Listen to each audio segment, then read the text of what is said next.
So someday I'll think of a new introduction, but for now we'll just have to deal with the same old hello and welcome back to Let's Play DTS-T with Antroid. And finally not Hypocat, because everyone's sick of him already probably. And this time we have Deathmatcher again. Say hello. Hello, nice to be here again. Yep, and also, as always, nice to have you here to provide interesting information, which you should have been doing last time when you weren't here. And I've got a lot of questions for you about Vivarium.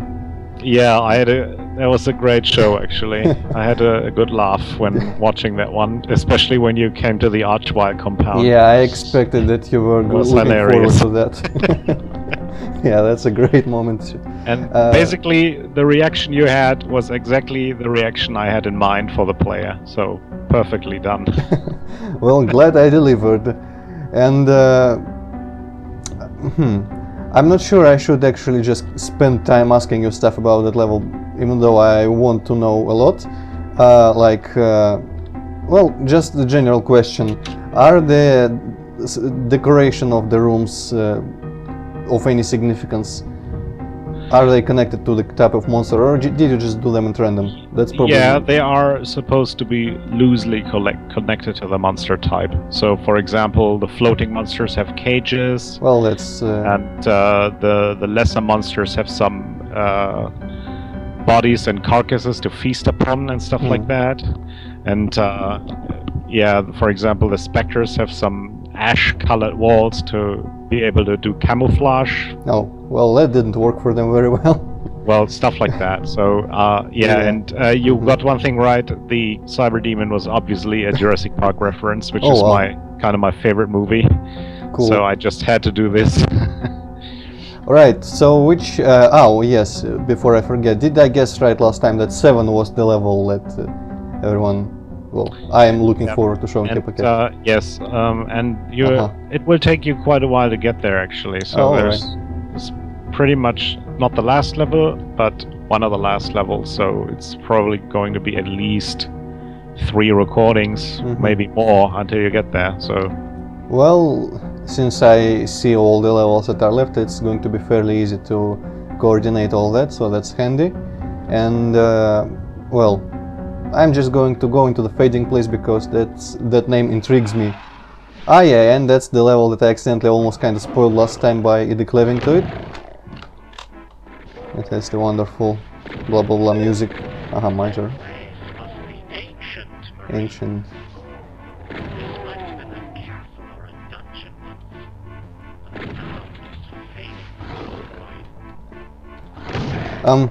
Didn't quite catch all that he said, that it must be ancient and probably was a castle or a dungeon, but the last thing he said was kind of drowned out by the sound of battle. The idea is that the place is so ancient that it's kind of dissolving into space, so it's not really a coherent place anymore, but just the remnants of something that might have been a regular dungeon millennia ago.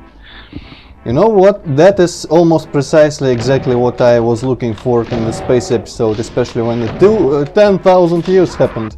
And I don't know. I actually, if you recall, I said at one point that was inspired almost to make like a tech-based level, abstract tech-based level, after all the stuff that happened to me lately, like your episode and the games, other games I played and movies I watched. And I had this idea for like... especially this was inspired by Pandorum, where I expected the twist to be a little different. I'm not going to spoil to anyone who hasn't watched. I have watched this movie, yeah. Oh, well, so screw everyone else then. If you remember the shot when they look out in space, there is no stars, and then they show some kind of underwater thingy floating there, like jellyfish or something. I genuinely did not expect that it would be underwater. I expected just that the ship was drifting so long that just the universe kind of died, and the laws of physics and everything just became absurd and abstract and everything like that. And I wanted to make like, and I'm still probably going to try and make a really like interconnected and free roaming, but with a lot of tight corridors, like a space station level, a lot of custom textures and such, if I can be asked to do it.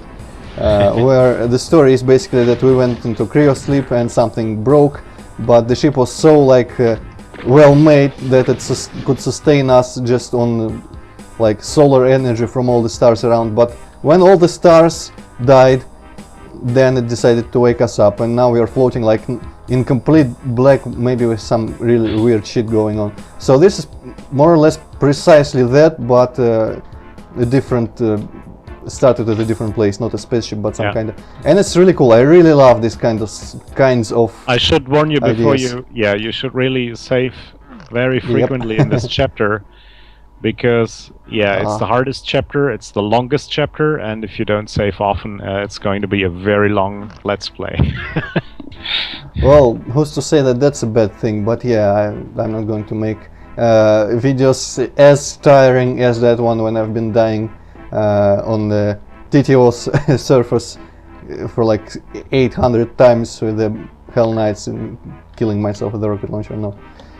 Also, I'm every time I die and look under that thing, I see some kind of home, but that's probably okay, because if I die, it means it's non-canon anymore and doesn't matter. Okay, let's see. Yeah, this is pretty freaking cool. As even though maybe there is the concept like of floating stuff, floating away like this in the void, is pretty well known, and there's even level in Doom 64 that's more or less like this. Still, well, it's not just randomly stuff floats in space. It's actually kind of slightly explained, just enough to be interesting as it can get, but not too much, so it's not like it doesn't become boring. Also, I wonder if I can get to the, oh no, it's probably teleported. So yeah, of course, if I don't start dying 100 times on this level, so far I'm enjoying quite a lot the idea and the whole kind thing. of a funny experience that although this is one of the earliest levels of this chapter, when I initially finished it, playtested it, I found out that it had become one of the hardest levels of the entire game, actually, and I nerfed it a bit, but I think it's still one of the hardest levels. Well, seeing as how I cannot cross a gap within two freaking platforms. Yeah, it's not only about the gaps. Yeah, but that's adding a lot. And cramped spaces. Yeah, okay, I'm going to concentrate, Antroid, don't jump somewhere you don't even see, kill the monsters from afar, and such. I know last time I said that sometimes levels are constructed in such a way that you have to make them interesting for yourself, but in this case it's just ARG! It's making it kind of, I don't know, too hard for myself by behaving stupidly. So yeah, this is going to take some careful approach and careful playing, which I'm not sure I'm qualified to do. Oh, but someone killed someone killed the chain gunner, so that's good.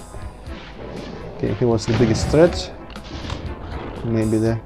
Also, I am still kind of bitter about being like taken out of the vivarium before I could collect the rest of the stuff that was laying around there.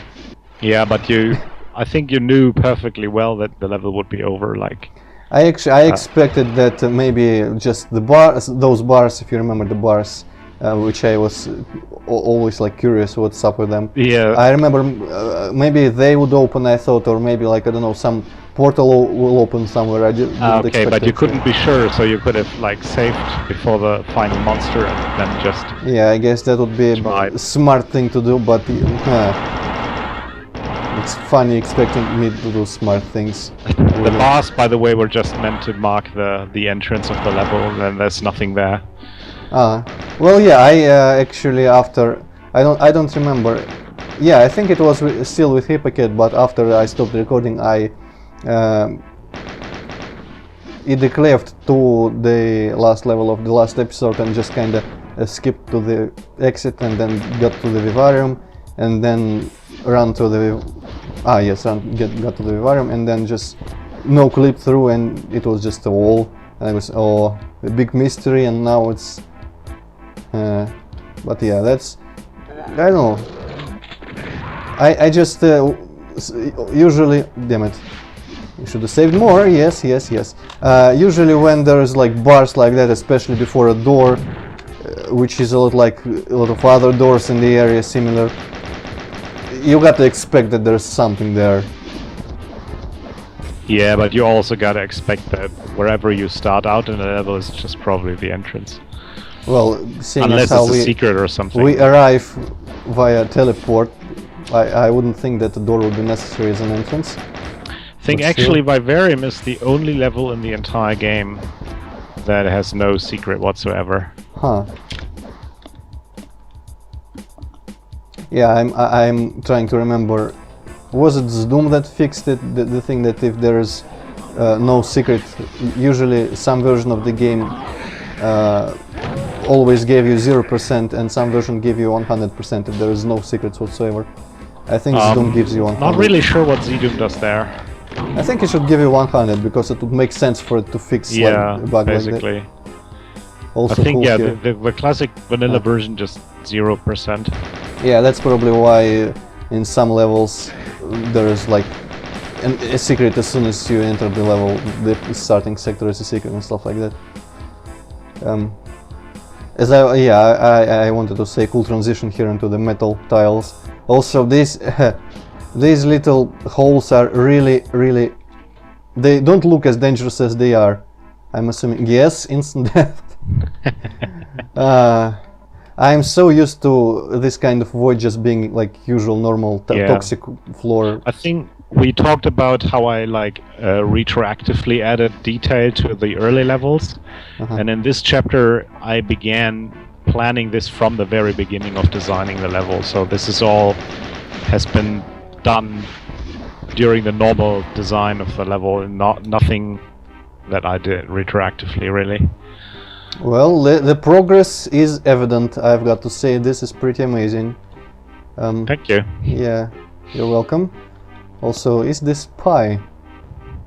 I'm not saying anything about puzzles. It's a pie. Oh, damn.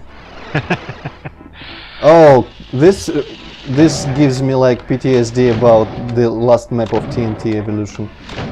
A bunch of things with different colored torches. Ah, yes. Safe, relatively.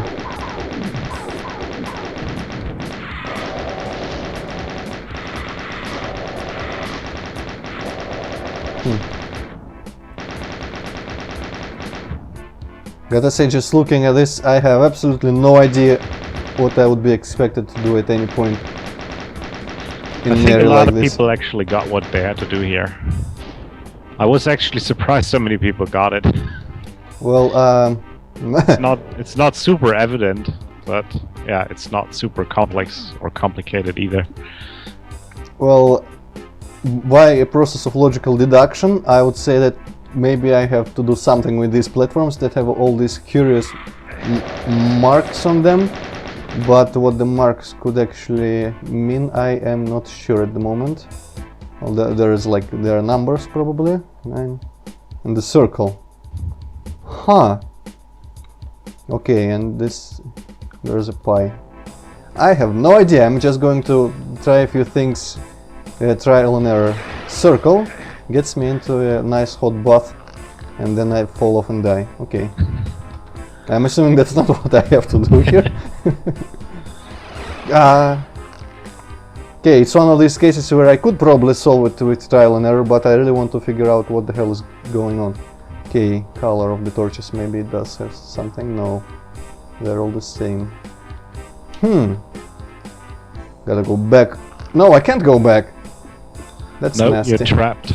Oh. You have to figure it out. Well, good thing I have save and reload on my side for emergencies.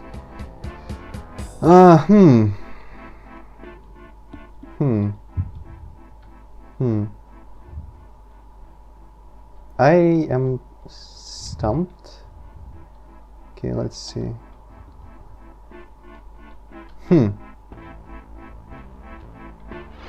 Nope. I am wondering if it'll be just easier to try until I succeed and then figure out retroactively why it was correct. Yeah, you can always like brute force yourself through it. I brute forced enough with me. Yeah, I brute forced myself to find that the 3 dots was correct, and I have no idea why. It's going to be fun.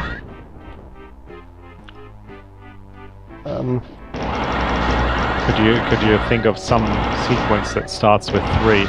Oh. Well, now I just feel stupid. That was a very, very strong hint, to be honest. Yes, but too bad I don't remember numbers after the first 3, so that's going to be embarrassing. That was... Wow. How did I not connect? Actually, you know, the pi, the only thing I looked at the circle and said, haha, pi, maybe it's all circles every time the right answer is the circle. And when it wasn't the right answer, I was just, okay, maybe the pi has nothing to do. Okay, makes sense if this world was made by crazy mathematicians. Okay, and the third is 4, and now either I have to look it up in Wikipedia or yeah, before you look it up, I can just give you the combination of the sequence. Yeah, that would be more convenient. A bit more convenient. I did. It's a 1. 1? Next one is a 1, yeah. I'm going to save just in case. Okay. And each time it's the same monsters here, apparently.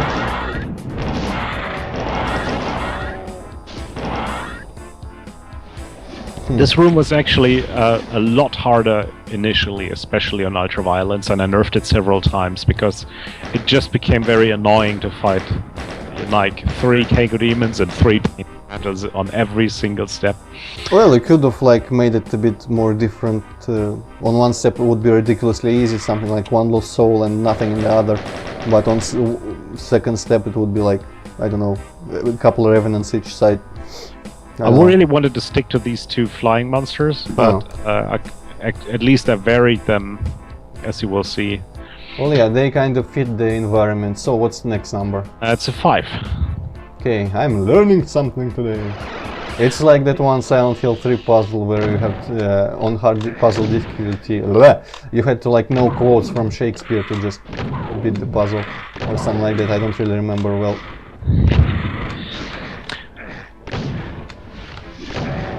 Yeah, besides, even if I'm telling you the solution right now, I like the notion of the player actually having to look something up that he mightn't have done since school,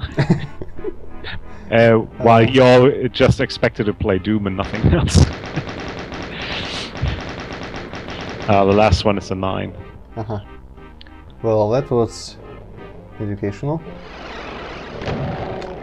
Yeah, this is just kind of I don't know, just kind of humbling.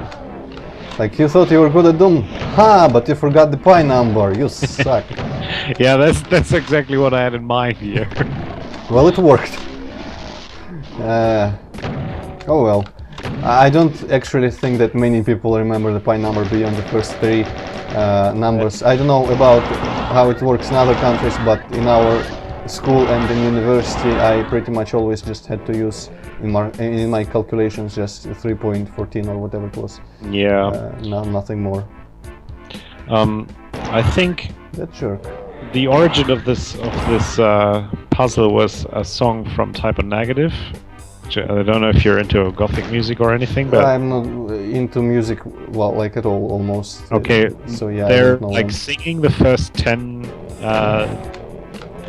digits of the sequence, and by having the song and listening to it from time to time, I just memorized the first 10 digits of the number without actually wanting to learn them. Just so did they just run out of money in the subject for like their lyrics, or what? Why did they decide that it was a... I have no idea why it's actually in the song, but I think this is somehow how I came to do this puzzle. Solve it. You remember that thing about saving? Yeah, I didn't do that. Yeah. And now I have to remember the numbers again. Nope. I remember that it never went, well, last was 9, but it never went anywhere any farther than that, I think, and farther than like 4.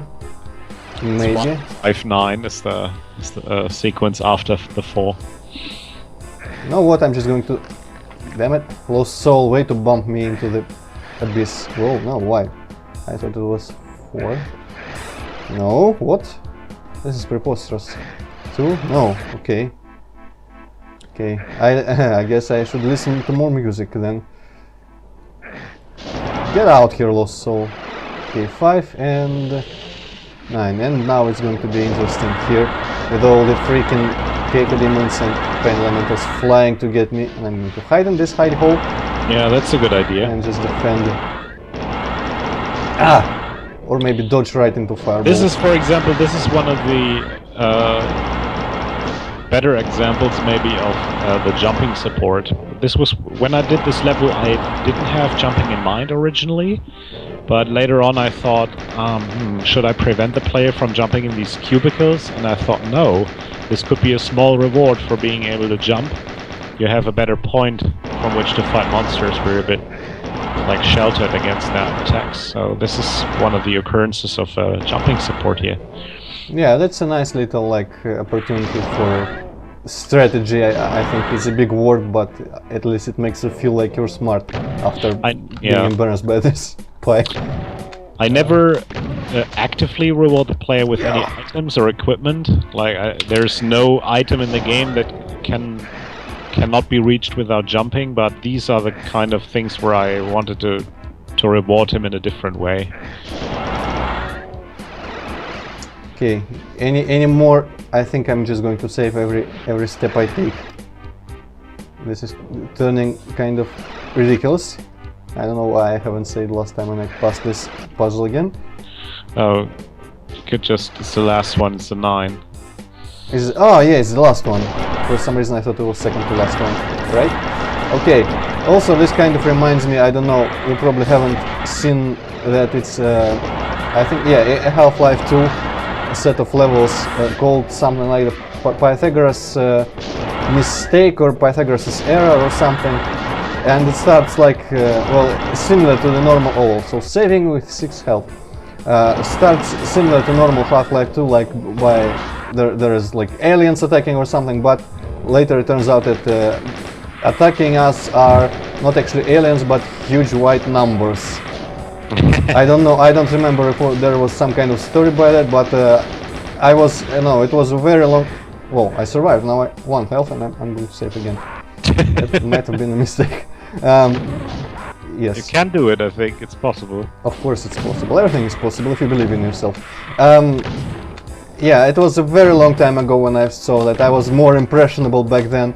And it just kind of... okay. Yeah. It just kind of... I don't know, instilled this idea in me of like this type of... Damn it. This type of story where like... a mathematician like solves some ancient theorem or something and it breaks the world or something like that. I remember there was also a Max Payne level or Max Payne 2 level that where, well, that was pretty ridiculously stupid, about some university where Max was a student apparently, and he solved some ancient like a super mega theorem, and that granted him his slow-mo powers because he understood how the world works or something like that. And then his teacher was actually not like an alien that was after the same power, so he had to kill his professor who was a space alien. That sounds very weird, actually. Yeah, that was pretty freaking stupid level. I don't even remember where I saw it. Apparently sometime... Apparently at some point I just spent a lot of time watching random videos for random games, random like levels. Usually I have no idea where I've seen all that now. So yeah, digging the setting here. That's what I've been leading to once again.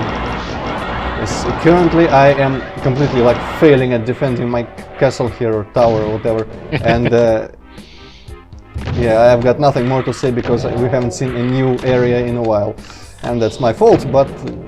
Yeah, I think you have a good run now. I'm unapologetic about it. Also, I'm going to save after every second monster. Third, okay. I wonder if this armor will protect me. I don't think so.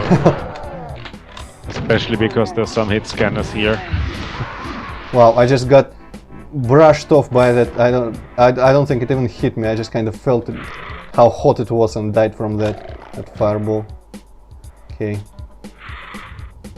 So why I'm on the topic of brushing by the fireballs, is it just me, or does it always seem like if like a Revenant rocket or a Hell Knight fireball hits you like not in the center but in your side, it always feels like that deals way less damage, even though it's pretty much not what was coded in Doom in any way. Yeah, I have absolutely the same feeling in the game actually. Huh. I don't know if it's just people's imagination because of the random numbers, or if they really programmed it in such a smart way. Well, no, I'm fairly sure that there is nothing like that in the code, because the whole source code was, well, it's well known and people are coming through it to make ports and such. And that's pretty much exactly not the case. The position of the missile that hit us relative to where we are, it has completely zero effect. But maybe I think it's like confirmation bias. When you notice the missile giving you not a lot of damage and also hitting you like in the side, you connect those like like it's cause and effect. And the other case you just don't pay any attention. So, but yeah, that's. I find myself instinctively like dodging in my chair left and right also. Sometimes, I don't know, maybe Doom is just so dynamic. Also, that chain gunner like cannot hit me whatsoever. I wouldn't be so sure if I was you. I think he killed me once from, don't know if it was from exactly this spot, but at least from pretty far away. You see that thing with the door texture thing there, the skulls and such? Yeah. That thing. I have just seen a couple bullet puffs there, so that's how much he sucks in aiming. I'm not sure that he can really hit me from there. Well, maybe you can kill him though. It will be a nice... Yeah, I think you've almost done it. Huh. Ah. Some more? Equally hard, but now you've killed him. I wonder if that's even going to be barely visible on the video on YouTube, because it screws up the quality something terrible. Well, but I was able to watch it and it's only a small window, so... Well, yeah, maybe. I don't know. That guy was just so insignificant there that he might be just kind of destroyed by compression later. Serves him right. He didn't deserve any better. Okay, let's... Oh yeah, I also, incidentally, while I remember those little flesh creatures, these eyes in the vivarium, do they have anything to do with the switches from Egypt, or is just the same idea? No, they're totally unrelated. In fact, the switches in the Egypt episode I made later during post-production when Vivarium was already designed, so you were not related. Recycling your own ideas, to shame. Like, no. It's a different idea in the same shape.